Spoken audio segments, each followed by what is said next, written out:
wafdigan uu hogaaminayay taliyaha qaybta afartan saddexaad ee ciidamada xoogga dalka ee deegaanada Jubbooyinka Sarreeye Guuto Cali Maxamuud Boogmadow isla markaana uu qaybta ka ahaa taliyaha guutada tobnaad qaybta afartan saddexaad ee ciidamada xoogga dalka ee gobolkan ayaa si diiran loogu soo dhaweeyay garoonka diyaaradaha magaalada Garbaharre ee xarunta gobolkan Gedo مسؤولين كترسان معامل كجبلك كوا دجمة جربهاري حلبان كم إذا برلمان كدولة جبلات كجبلان غيبها كالدوانة بالشدة الرئيتك أيها كقيب قادني يسود وينت وفدك تليها قيب تعفرتن ازدهاد وفدك تليها قيب تعفرتن ازدهاد عدماء حوق دلك دجانة جبوينك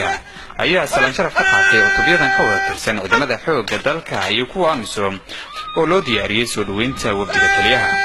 قدوميها قبل كقدوم مدن محمد آدن يتليها عدماء جوتا تبنات قيبتا فرتن ازدحاد عدماء حوق دلك قبل كان قدو كاشان لسر محمد عدو علي السنكا أيها سودوين كدب 40 تلها اللي يقولون تليها كسودوين مقالة Garbaharre ee xarunta gobolka Gedo waxaan jecelahay insha Allah maanta inaan ku soo dhaweeyo anoo ku hadlaya afka magaca gobolka ee taliyaha qaybta 43aad General Ali Maxamuud Boogmadow taliya ku soo dhawow deegaankan waa deegaankaagi waa deegaankii ay joogeen dadkii shacabka ahaa ee ku noolaa gobolkan Gedo waa qayb kamid ah ciidankii guutadii aad xukuntay ee 43aad ku soo dhawow deegaankaaga markii koowaad ma aha mar labaadan kugu soo dhaweynaynaa waxaan kaloo insha Allah fursadan uga faa'iideysanayaa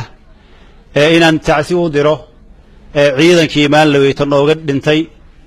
dhulkan baadiyaha oo cadawgu ay gaadeen raggii saraakiisha ay ku dhintay iyagana waxaan jeclahay insha Allah inaan tacsi u diro ma aha markii ugu horreysay taliyaha qaybta uu yimid Garbaharre waa markii labaad baan isleeyahay taliyaha halkan waxa diyaar kuugu ah shacabkaadii iyo ciidamadaadii xoogga dalka Soomaaliya guutada tobnaad ciidamada AMISOM iyo dhammaan noocyada kala gedisan ee maamulka dhamaantiin waxaan isleeyahay Ilaahay aan ka arjirsiiyo soo dhaweynta iyo waqtiga dheereed oo aad taagnaydeen wali baan isleeyahay waxa jirtay qorrax aad iyo aad u fara badan Sarreeye Guuto Cali Maxamuud Boogmadow taliyaha qaybta 43aad ee ciidamada xoogga dalka ee deegaanada Jubbooyinka ayaa warbaahinta ugu warbixiyay ujeedka socdaalkiisa gobolka gaar ahaan Garbaharre waxa farxad iyo reereyn ah جزاكم الله بالخير واد ما سنتين اما ciidanka haato ama shacab weynaha fiican dadnimadu ku jirto ee Soomaalinimada jecel ee dawladnimada jecel ee qabiilka ka fog ee waxa laal iyo wixii qof lagu amaani karo ku amaanan waxaan leeyahay bad ma santiin guutadan iyo guutooyinka kale qaybta 43aad ka tirsan tahay iyo AMISOMba daryeelka dadweynaheena taas muhiim ah inta markaan ka gudbo campaign baa jiray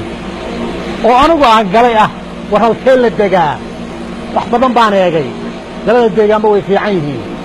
laakiin anigu qaab ciidan baan ka hadlayaa laga bilaabo maanta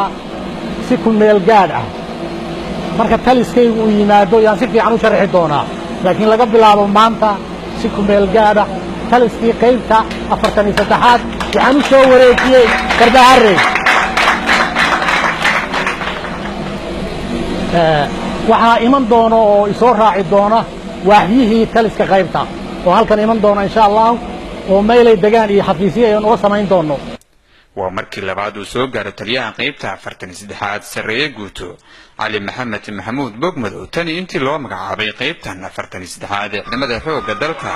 ee deegaanada Jubbaland Umar Aziz Ahmed warbaahinta qaranka magaalada Garbaharre ee xarunta gobolka Gedo